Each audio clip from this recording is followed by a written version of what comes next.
देखिए, रामपुर विधानसभा के अंतर्गत भाग संख्या 237 और 248 में दो व्यक्ति आमिर पुत्र मुश्ताक हुसैन और दानिश खां पुत्र मुश्ताक हुसैन, ये दोनों जो है देश से बाहर रहते हैं, किसी अन्य देश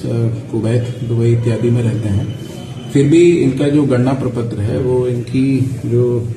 मदर हैं नूरजहां, इन्होंने इसको जमा कराया है, जो कि लोक प्रतिनिधित्व अधिनियम 1950 की धारा 31 के अंतर्गत एक अवैधानिक गतिविधि है और इसके अंतर्गत इन दोनों पे जो है इनकी माता के ऊपर मुकदमा दर्ज कराया है, जिन्होंने की छल कपट और मिथ्या घोषणा करके इस प्रकार से दोनों का इन्यूमरेशन फॉर्म जो है जमा कराया है। पूर्व में कोई डीएम साहब को बताए कि वो लोग भारत के ही मूल निवासी हैं, वो कतर और कुवैत कमाने गए हैं, उनकी पैदाइश कतर कुवैत कहीं और नहीं हुई है, वो भारत में ही जन्मे हैं, भारत में ही पैदा हैं। यहाँ पर नौकरियों का काल पड़ा हुआ है, यहाँ पर पढ़े लिखों को जल्दी नौकरी नहीं मिल पाती है,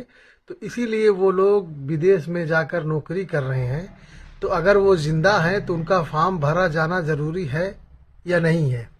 लेकिन डीएम साहब, आपने संविधान की कसम खाकर लोगों को समानता के आधार पर एक की निगाह से देखने वाली कस्में खाकर आज आप इस तरह का जुल्म कर रहे हैं। वो इसलिए कि वो मुसलमान हैं, वो मुस्लिम समाज का मैटर है। अब आप ही बताइए भैया, वो तमाम के नेता बीजेपी वाले जो मुसलमानों के खिलाफ जहर बोलते हैं, अब डीएम साहब को बताइए कि भाई आमिर या उनके भाई वो कमाने गए हैं या वहाँ बसने गए हैं, पैदा भारत में हुए हैं या वहाँ पैदा हुए हैं। तो अगर भारत में पैदा हुए हैं तो मैं ये कहता हूँ कि चुनाव आयोग बिल्कुल निष्पक्ष जांच करे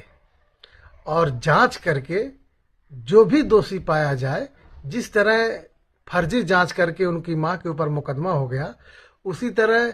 बढ़िया जांच करके डीएम साहब के खिलाफ भी और उन अधिकारियों के खिलाफ भी एक्शन लिया जाए, ताकि इस देश में लोगों को और मुसलमानों को ये पता चले कि नहीं, इंसाफ बराबर का होता है।